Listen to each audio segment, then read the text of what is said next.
I don't take money from desperate people. Beatrice Anderson's voice was steady, firm, final. She pushed $2,500 in cash back across her sewing table. The man in front of her, soaking wet, suit torn at the shoulder, hands shaking, stared at her like she'd lost her mind. Maybe she had. Her bank account showed $283.47. The electricity company's final shutoff notice sat on her desk. Her 14-year-old daughter needed shoes. But something in this stranger's terrified eyes reminded her of what her mother always said. When someone's drowning, you don't charge them for the rope. She had no idea that the man standing in her shop at 9:47 p.m. wasn't drowning. He was the ocean that had swallowed her family whole 26 years ago. And what she would discover in 4 months would destroy everything she thought she knew about kindness, justice, and the American dream. Comment where you're listening from. Subscribe to channel. Beatrice Anderson was 43 years old, and she'd been poor her entire life. Not the kind of poor that's temporary. Not the bootstraps kind. The kind that runs in your blood like a genetic disease, passed down from mother to daughter, generation after generation. No cure in sight.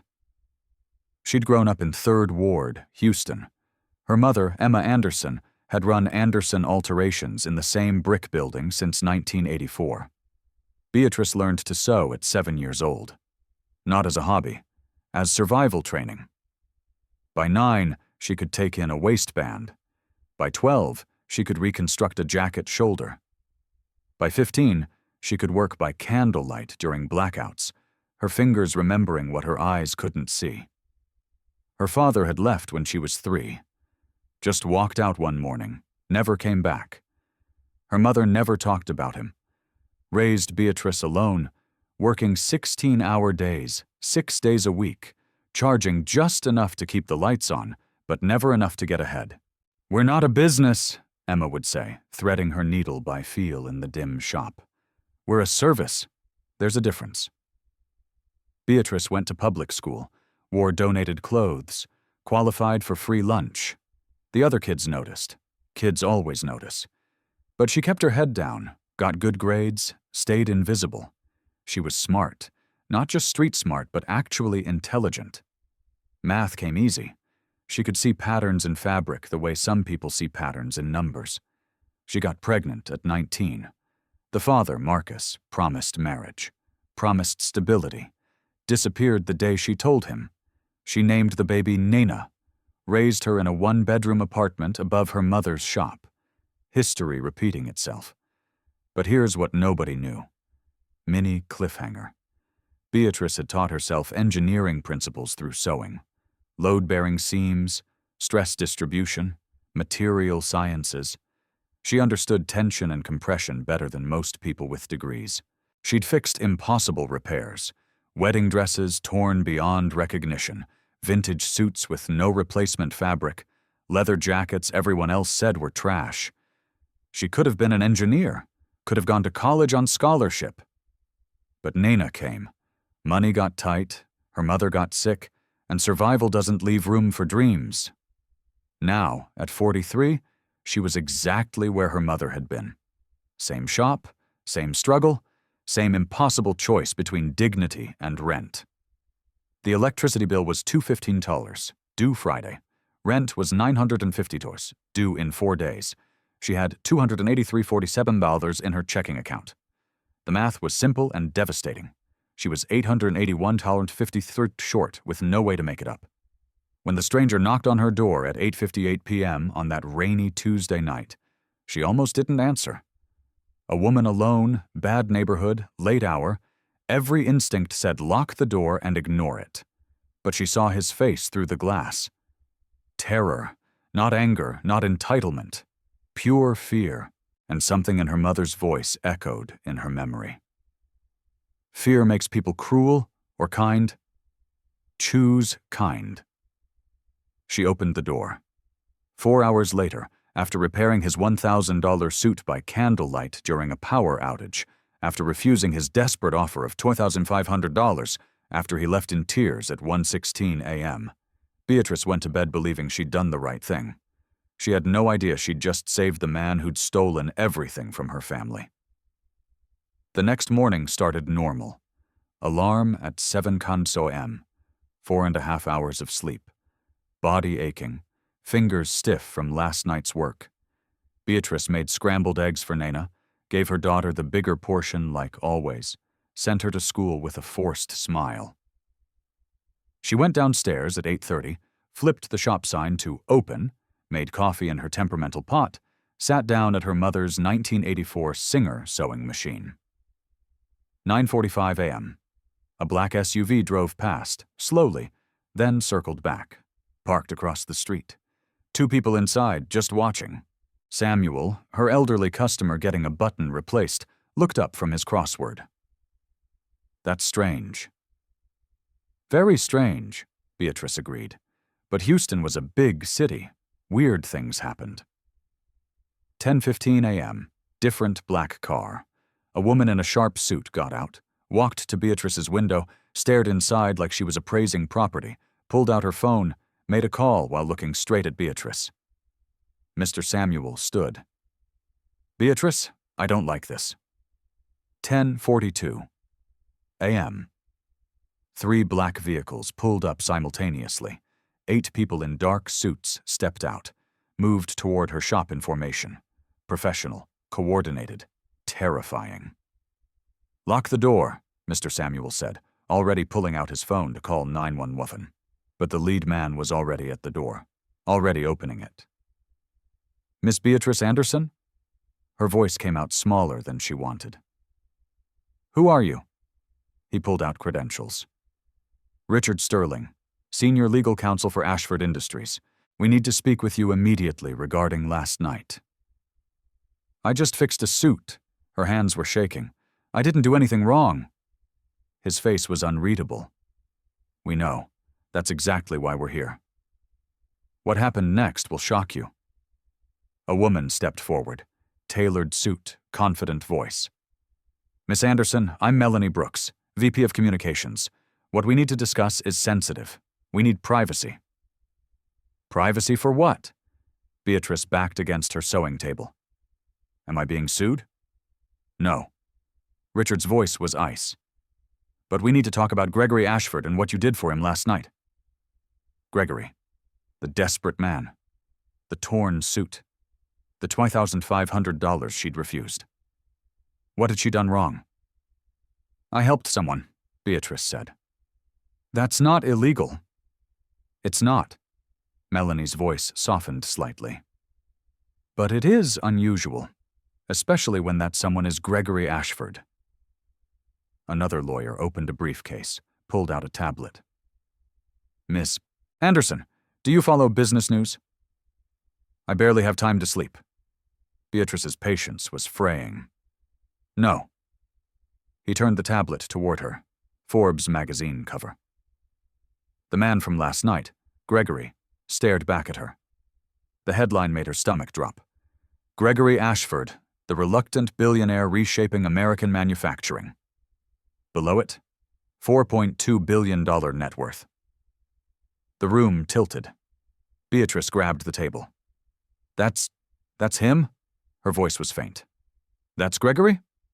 Gregory Ashford, Richard confirmed. CEO and founder of Ashford Industries. Mr. Samuel helped her into a chair. She couldn't breathe. $4.2 billion. She'd refused $2,500 from a man worth $4.2 billion. Melanie showed another image. Gregory at the White House. Another at the UN. Another receiving a humanitarian award. No, Beatrice whispered. He was just a scared father with a torn suit. He was both, Melanie said. Richard pulled out more documents. Ashford Industries, 47 manufacturing facilities, 12,000 employees, $3.8 billion in annual revenue. This is when everything changed. Thomas Bennett, the third lawyer, added details Beatrice couldn't process. Medical equipment, automotive parts, aerospace components, numbers that made her poverty feel microscopic. "The meeting this morning," Beatrice managed. "He said 300 people would lose their jobs." "The Holston merger," Thomas confirmed. $800 million. 3 facilities on the line. He wasn't exaggerating. Richard showed her a news article time-stamped 10:00 a.m. this morning. Ashford Industries Board approves historic merger. 300 jobs saved. "He did it." Beatrice's voice broke. "He saved them."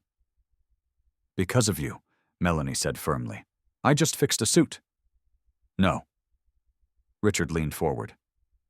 "You did something much more important."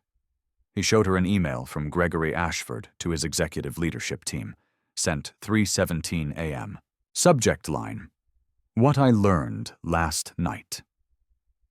Beatrice read it with shaking hands. "Last night I met someone who reminded me what leadership actually means. A woman who had every reason to say no, said yes, who had every reason to take money, refused it, who chose dignity over survival. I've spent 25 years building this company. Tonight, a seamstress taught me more about character than I learned in all those years. Tomorrow I walk into that boardroom remembering it's not about the bottom line, it's about the people." Tears blurred Beatrice's vision. "He wrote this. About me?" "He sent it to 200 executives at 3 a.m., Melanie said. "Before the board meeting. He told them your story." But there was one thing she didn't know. Thomas pulled up board meeting minutes. Direct quote from the chairman. "Mr. Ashford's composure and clarity were remarkable.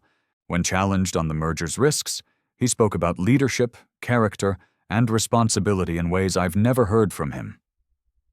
Another board member's note. "Something changed in Gregory. He seemed human." "Why are you telling me this?" Beatrice asked. "Because," Richard said, spreading papers across her work table, "Gregory Ashford is on his way here right now. He'll arrive in 10 minutes, and Ms. Anderson—" He opened another briefcase full of documents, architectural plans, legal contracts, financial projections. "He has a proposal for you." Beatrice stared at papers covered in her own name.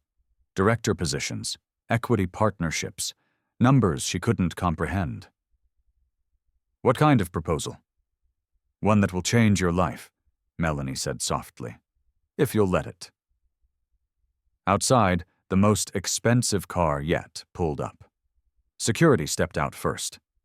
Then Gregory Ashford, the billionaire she'd treated like any other desperate person who needed help. He walked toward her door. That was his biggest mistake. Not his. Hers. The biggest mistake of Beatrice Anderson's life was trusting what came next. Because 4 months later, when she was living in a renovated shop, earning $120,000 a year, watching her daughter accept a full scholarship to Howard University when she thought the fairy tale was real, that's when she found the box in her mother's closet. The box her mother had labeled, "Samuel, do not open."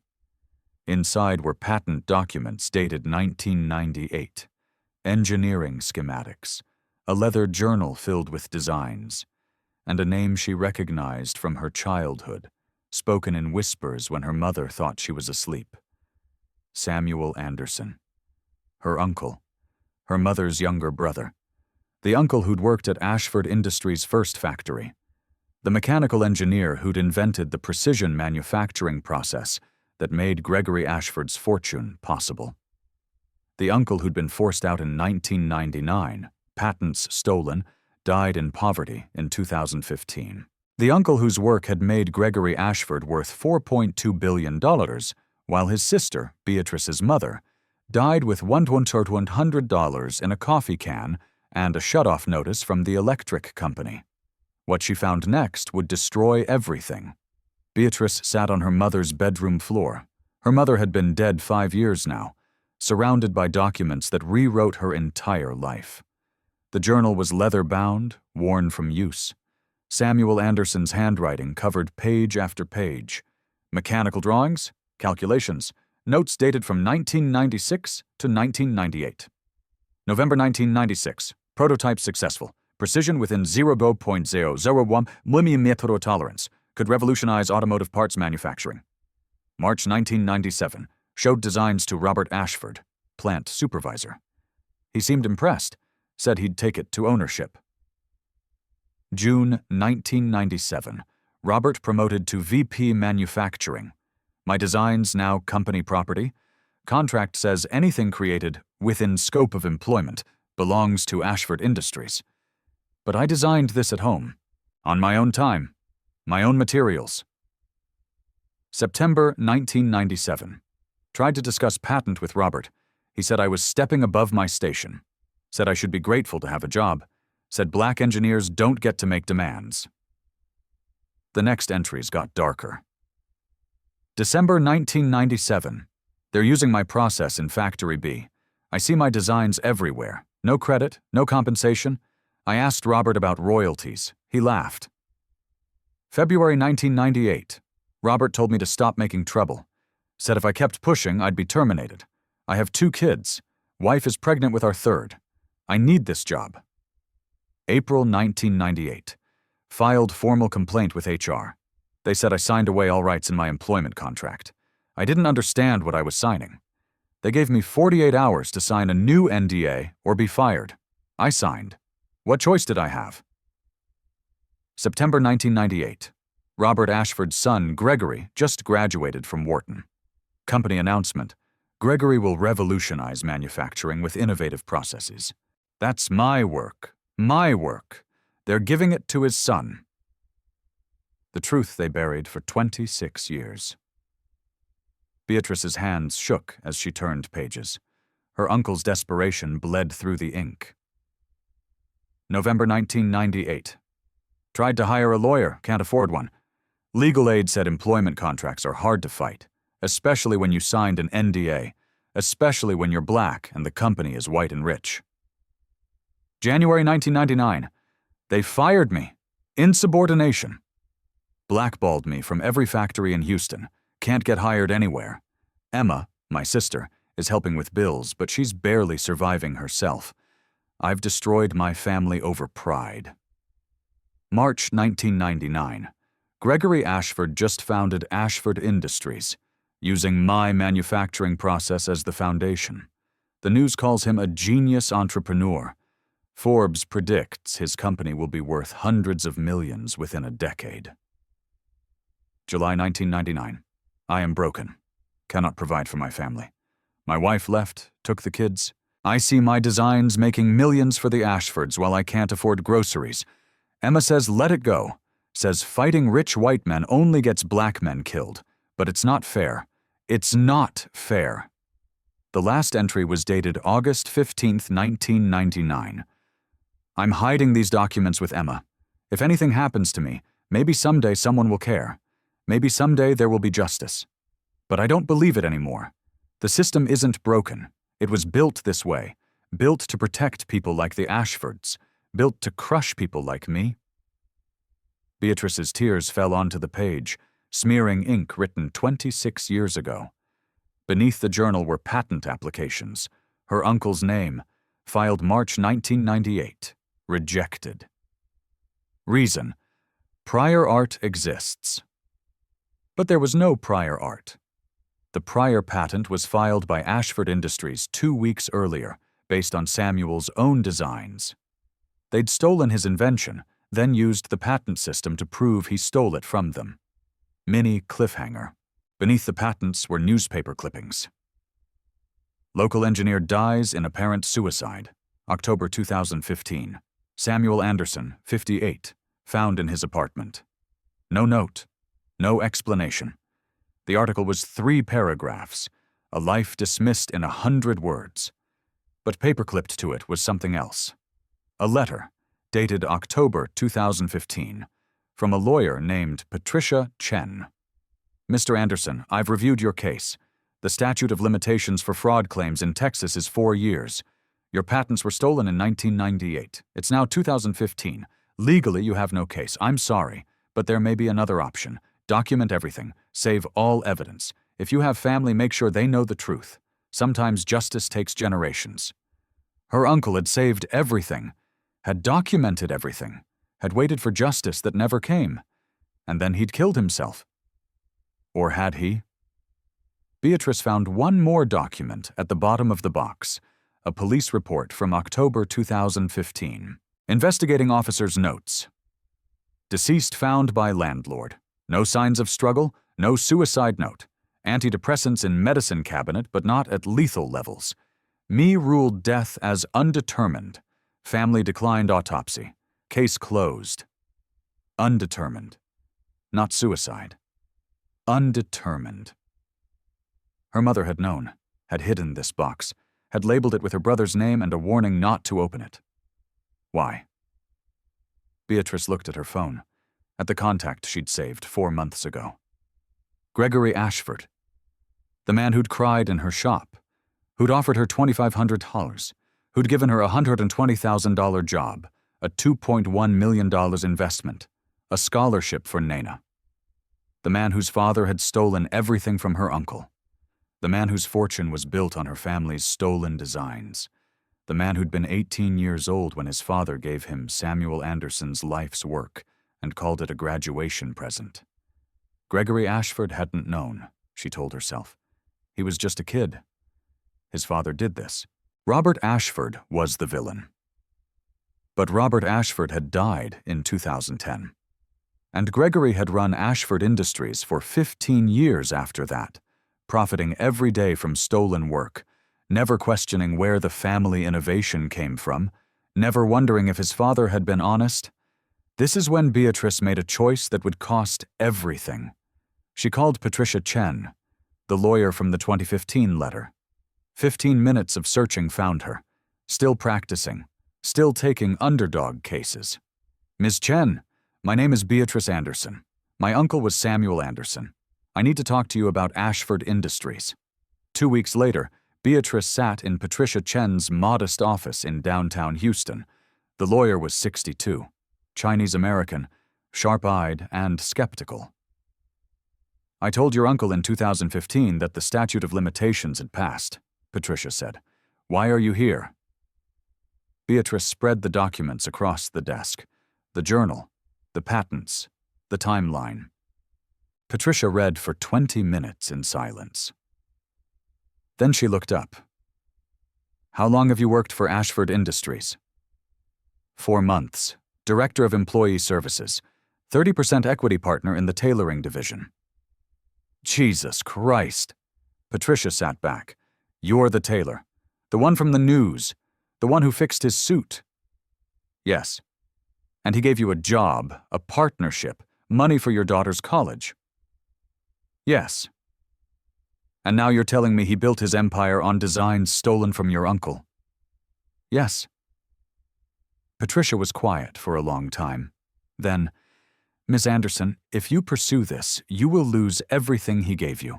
The job, the partnership, the scholarship. He'll call you ungrateful.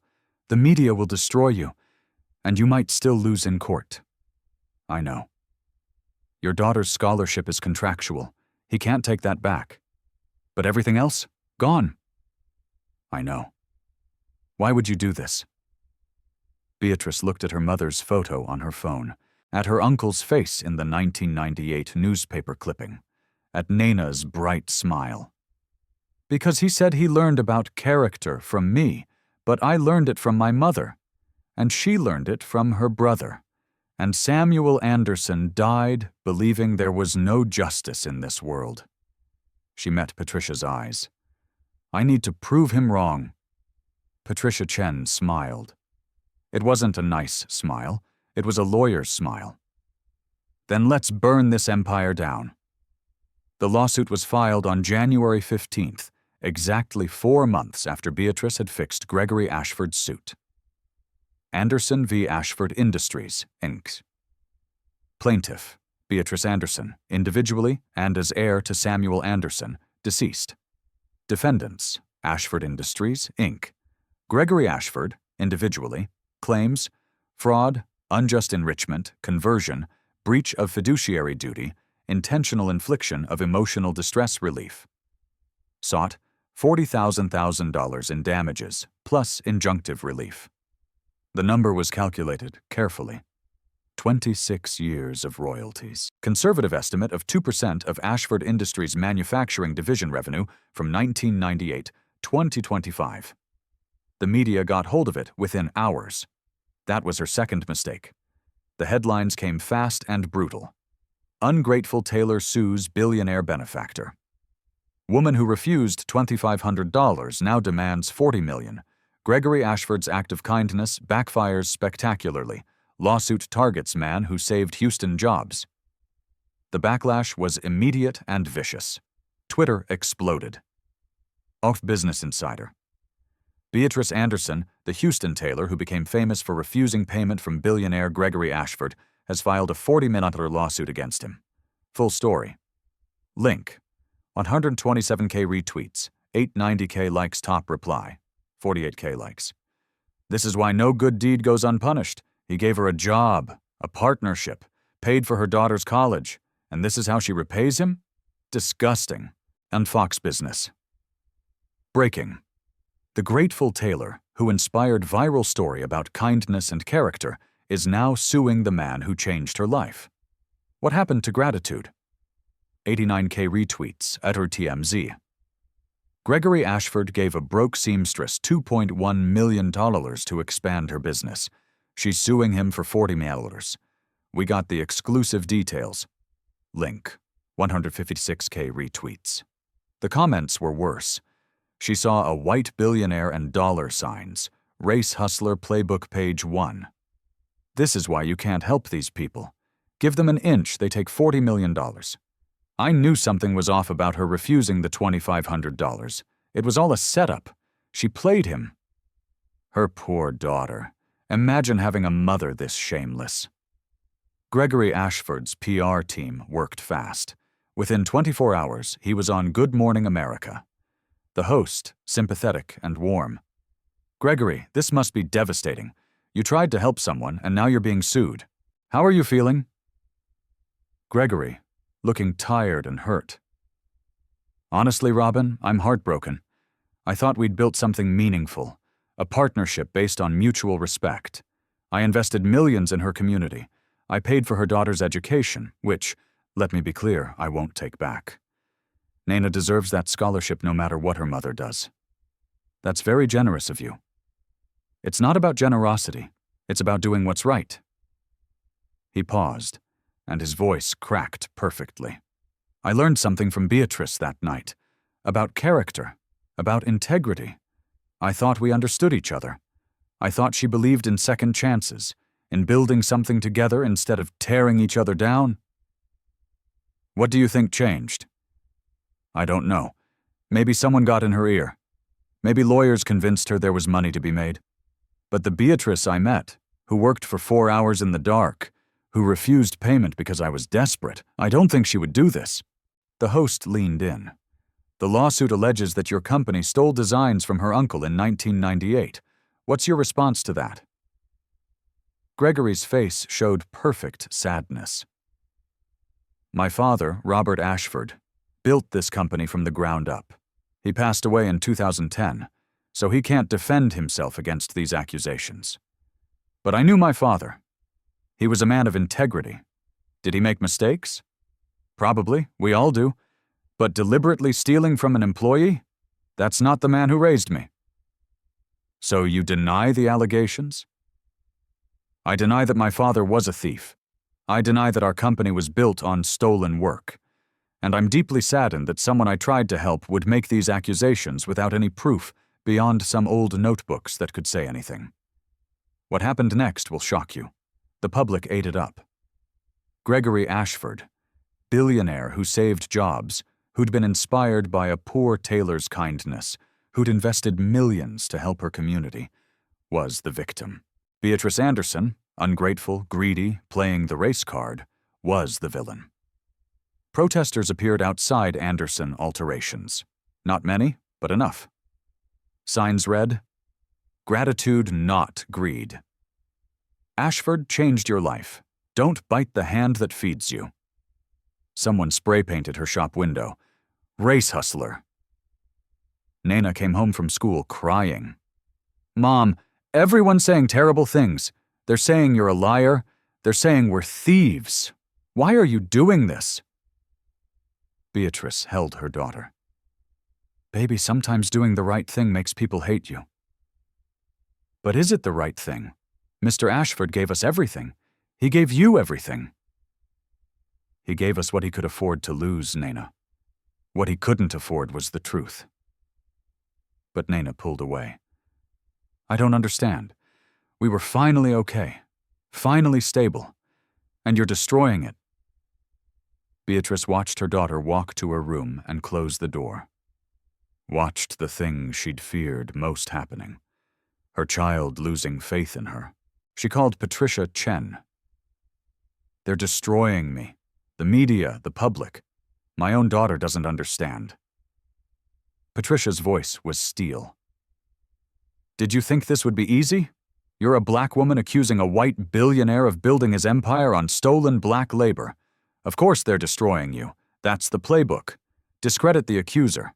Make it about gratitude instead of justice. What if we can't prove it? Then we lose. But Beatrice, we're not going to lose."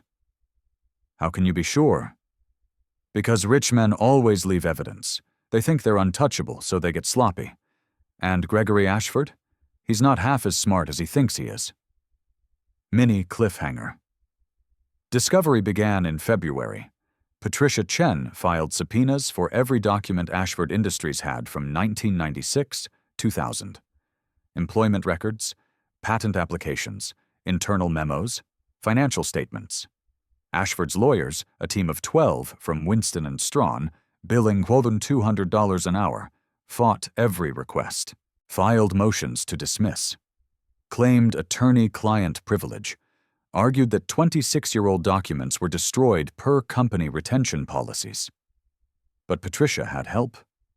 3 associates from her firm, working pro bono. A paralegal named Marcus, who'd grown up in Third Ward, who remembered Beatrice's mother's shop, who worked 16-hour days because this is personal, and they had allies Beatrice didn't expect. The first email came in March. Subject line: "I worked with Samuel Anderson. Ms. Anderson, my name is James Walsh. I'm 68 years old now, retired. But in 1998, I was a senior engineer at Ashford Industries Factory A. I knew your uncle. He was brilliant. What they did to him was criminal. I watched it happen and said nothing because I was a coward. I can't undo that. But I kept records.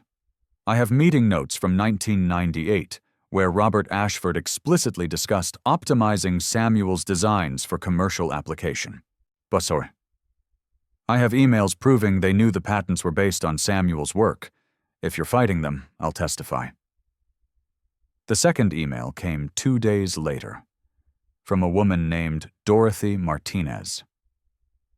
"I was Robert Ashford's executive assistant from 1996-2002. I typed the memos where he instructed legal to neutralize the Anderson situation. I have copies. They fired me in 2002 when I threatened to go public, paid me $50,000 to sign an NDA, but NDAs can't protect crime. I'll testify." The third contact came by phone. A man named Gerald Thompson, 71, former VP of Engineering. "I quit Ashford Industries in 2001 because I couldn't stomach what they did to your uncle. Robert Ashford was a monster, and Gregory? He knew. Maybe not all the details, but he knew the company was built on something questionable. He just didn't care to ask questions." By April, Patricia had 8 witnesses. People who'd worked at Ashford Industries during the critical years. People who'd stayed silent for decades out of fear, out of NDAs, out of shame. They were ready to talk now. The evidence emerged like a slow-motion avalanche. Document 1. Internal memo, dated March 1998, from Robert Ashford to Legal Department.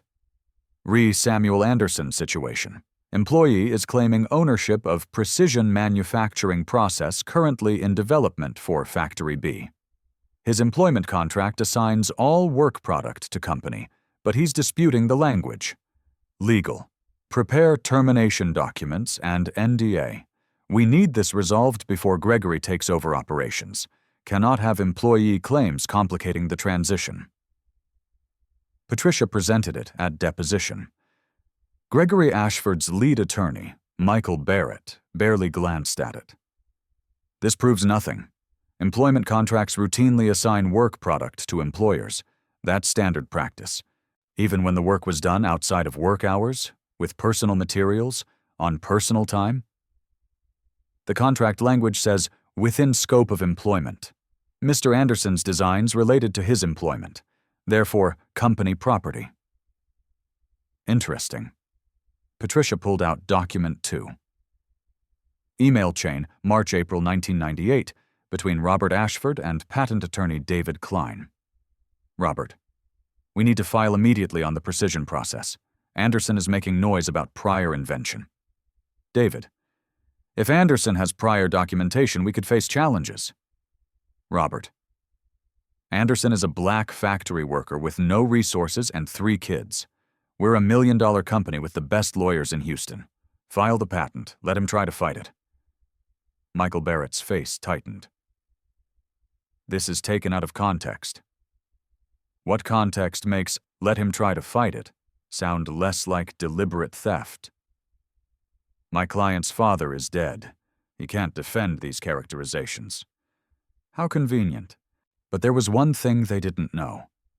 Document 3 was the nuclear option. Patricia had saved it, had verified it with 3 independent forensic analysts, had confirmed its authenticity beyond any doubt. It was a letter. Dated September 1999, from Robert Ashford to Gregory Ashford, handwritten, on Ashford Industries letterhead. Son, you've asked about the foundation of our manufacturing process. The truth is complicated. In 1997, we had an employee, Samuel Anderson, who developed breakthrough designs. Brilliant work. But he was a factory engineer, not management material. Company policy gave us rights to his innovations, but he disputed this. We handled it. He's no longer with the company. His designs are now proprietary Ashford IP. You don't need to worry about the details. Just know that sometimes, in business, you have to be willing to make hard choices. The process is legal. Use it well. Build the empire I started. Dad. Patricia laid it on the conference table during Gregory's deposition in June. Do you recognize this letter? Gregory's face went white. Where did you get that? From your father's files.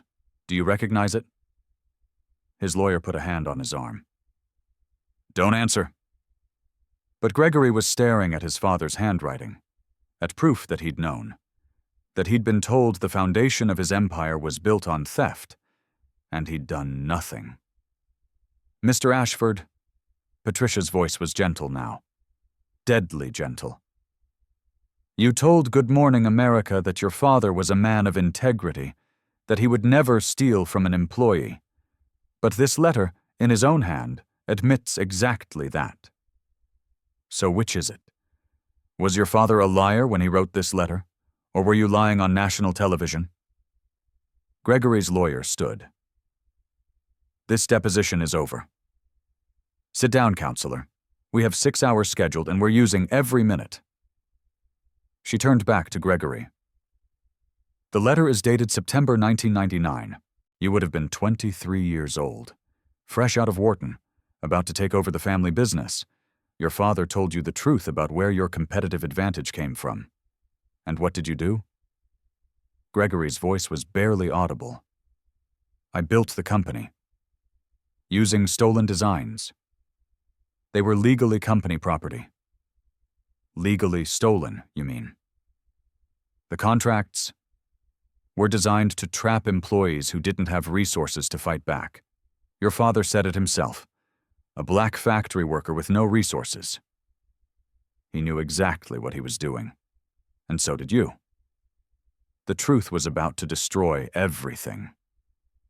Patricia pulled out more documents, a cascade of evidence, each piece building on the last, Banking records showing Samuel Anderson's final paychecks, terminated October 1998, 2 weeks after filing his internal complaint. Patent office records showing Ashford Industries filed 167 patents between 1998-2000. 12 were directly based on Samuel's designs. Current estimated value, $2.3 billion in revenue generated over 26 years. Employment records showing Samuel Anderson was blackballed. Internal emails between Robert Ashford and other Houston manufacturing companies. Anderson is a troublemaker, claims we stole his work, do not hire. Financial records showing Gregory Ashford's personal wealth grew from $40 million in 2000 to $4.2 billion in 2025, growth directly tied to the manufacturing processes Samuel invented. Testimony from James Walsh. I was in the meeting when Robert said, "We'll just file the patents first. By the time Anderson realizes what happened, statute of limitations will protect us." They planned it. This wasn't an accident. Testimony from Dorothy Martinez. Robert called Samuel an uppity black engineer who didn't know his place. He said if Samuel pushed back, they'd destroy him. And they did. Testimony from Gerald Thompson. Gregory was 23 when he took over. I tried to talk to him about the Samuel Anderson situation. I said, "We need to make this right."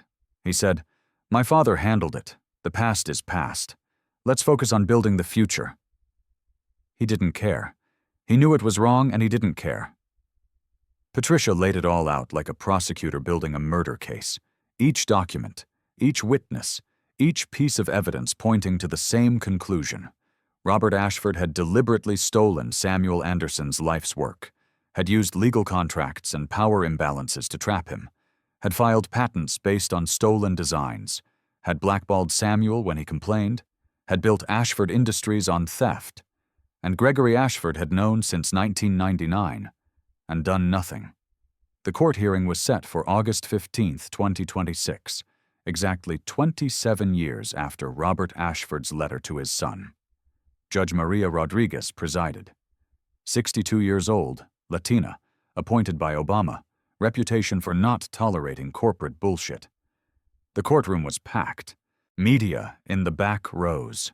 Protesters outside. Cameras everywhere.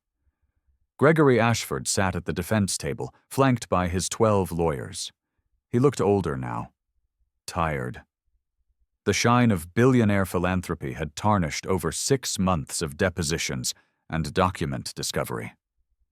Beatrice sat at the plaintiff's table with Patricia Chen. She'd lost 20 pounds during the lawsuit, lost clients at her shop, lost friends who thought she was being ungrateful, nearly lost her daughter's respect. But she was still here. Judge Rodriguez spoke first. "I've reviewed the evidence presented during discovery. Mr. Barrett, your motion to dismiss is denied. This case is going to trial unless the parties reach settlement. But before we schedule trial dates, I have questions." She looked at Gregory. "Mr. Ashford, you've built a reputation as a philanthropist, a man of character, someone who learned about integrity from a struggling tailor who refused your money. Is that accurate?" "Yes, Your Honor." And yet, the evidence suggests your company, your family's company, was built on designs stolen from an employee who couldn't afford to fight back. How do you reconcile those two things?" Gregory's lawyer started to object, but Gregory held up a hand. "Your Honor, my father handled those matters before I took over. I was young. I didn't understand the full implications." "You were 23, Mr. Ashford. A Wharton graduate. You understood business. You understood intellectual property. Your father sent you a letter explaining exactly where your competitive advantage came from. What did you do with that information?" Silence. "Mr. Ashford, I'm asking you a direct question." Gregory's voice cracked. "I built the company. I used the processes. I generated revenue. I created jobs." Using stolen intellectual property. The contracts were legal documents designed to trap vulnerable employees. Legal doesn't mean ethical, Mr. Ashford. You know that. Judge Rodriguez turned to the evidence files. Samuel Anderson earned $42,000 a year when he invented processes that generated billions for your company. He died in poverty. His sister, the plaintiff's mother, ran a failing tailor shop while you built a fortune on her brother's work, and when the plaintiff tried to help you, out of kindness, you gave her a job and a partnership, and acted like you were the generous one. She looked at Beatrice. Ms. Anderson, you could have kept quiet. You had a good job. Financial security for your daughter. Why risk it? Beatrice stood. Her voice was steady. Because my uncle died believing there was no justice. Because my mother spent 40 years struggling while the people who stole from her brother got rich. Because my daughter deserves to know that doing the right thing matters, even when it costs you everything. The courtroom was silent. Judge Rodriguez nodded. Mr. Barrett, I'm going to ask your client one more time. Do you want to settle this case, or do you want me to schedule a trial where all of this evidence becomes public record? Mini cliffhanger. Gregory Ashford looked at his lawyers, at the documents spread across Patricia Chen's table, at Beatrice's face, the woman who'd fixed his suit, who'd refused his money, who'd believed in his bullshit about character and integrity. He looked at the letter from his father, at the proof that he'd known for 27 years. We'll settle, he said quietly. The settlement was finalized in September 2026. Terms: $40 million payment to Beatrice Anderson, individually and as representative of Samuel Anderson's estate. Public acknowledgement from Gregory Ashford and Ashford Industries. We acknowledge that Samuel Anderson, a black engineer employed by our company from 1996-1998, made substantial and innovative contributions to manufacturing processes that became foundational to Ashford Industries' success. We acknowledge that Mr. Anderson was not adequately compensated for his contributions, and that company practices at the time failed to recognize his intellectual property rights. We deeply regret the harm caused to Mr. Anderson and his family. Establishment of the Samuel Anderson Innovation Fund, $50 million endowment to support black and minority engineers pursuing manufacturing innovation. Administered by Howard University. Patent attribution. All patents derived from Samuel Anderson's work would be retroactively credited to him as co-inventor.